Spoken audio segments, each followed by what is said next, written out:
mo yung ano dito, yung option dito. List yes po natin. Account. Enter. ATM di bas na yung pera dito, no? Ang gagawin ko ngayon ay mag-withdraw ka ng 25,000 pesos. Kung magkano ang kaltas yung pag nag-withdraw ka sa abroad. So, ang una kong gagawin guys ay mag-check balance muna ako kung magkano ang laman ng aking ATM. So, tatype mo yung username mo dito. Tapos mamaya pupunta ako sa ATM.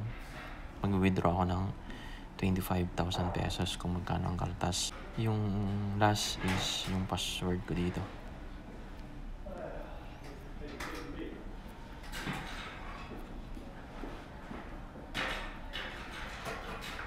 Then, susunod dito guys, yung pangalawang option natin ay mag-login na tayo.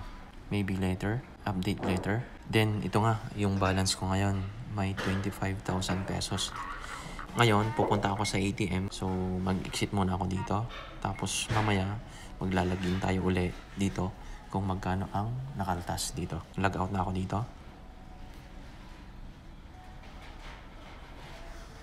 So, pag nag-withdraw ka ng ATM, pansin mo na lang itong may Mastercard siya dito. Yan. Yan ang Mastercard na kaparehas niya yung video. So, start na tayo mag-withdraw ng 25k sa aking ATM. So, papasok ko yung dito. Yan, pinasok ko na. Yan, naglo-loading siya. Then, meron siyang option dito.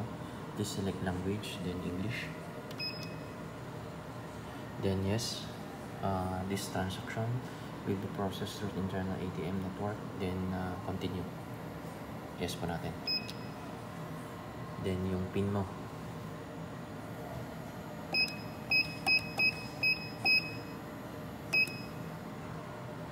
Then, pindutin mo tong saving account. Yan. Then, withdraw. Mag-withdraw tayo. Then, ang MOP.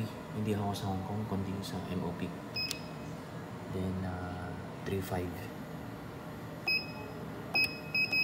Wag mong i-type pala yung 25,000. Magko-convert ka kasi nandito ka sa bansang Macau.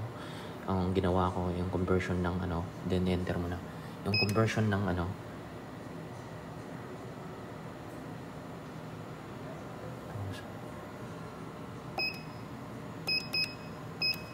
then 3,000 muna, enter. So mag-exit siya pag 3.5 pala. So yung susunod na withdraw ko ay 400. So kunin mo yung resibo. Yan. ATM dito. Yung 3,000 yung una. Then lalabas na yung pera dito, no? So, yung exceed pala ay 3,000 MOP. Yan, 3,000 lang. Yan. Then, mag-withdraw tayo ulit ng panibago. At, i-double check ko muna yung online banking ko dito. Kung magkano ang kinaltas yung 3,000 pesos sa 25,000 pesos. No? At, dodoublein ko yung online banking ko para malaman natin kung magkano pa ang mag-withdraw natin. Second balance inquiry. So may limit tayong 3,000 MOP. So nag-exit siya ng 3,000. Hindi pwedeng mag-withdraw ka ng dito.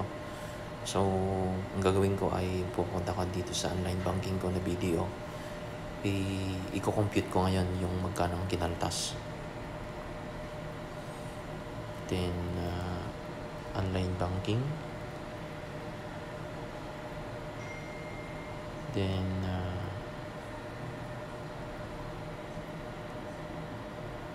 PP. Then yan, mag-login na tayo. Wala akong wifi. Then gamitin ko yun. Try natin ulit.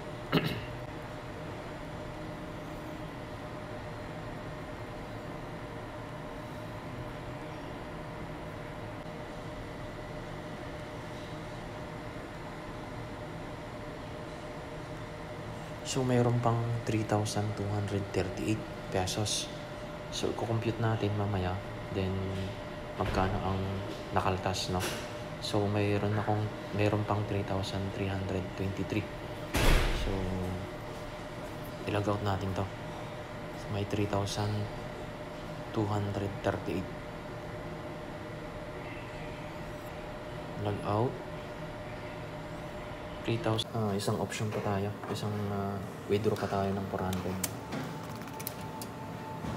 At yung last withdraw natin ay mag-withdraw tayo ng kasi may limit tayong 3,000.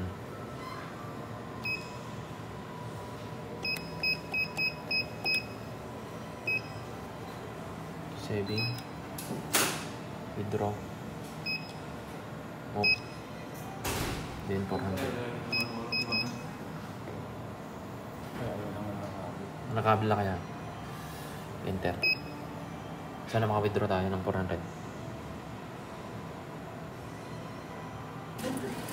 Yan. Maka-withdraw. Kaya na.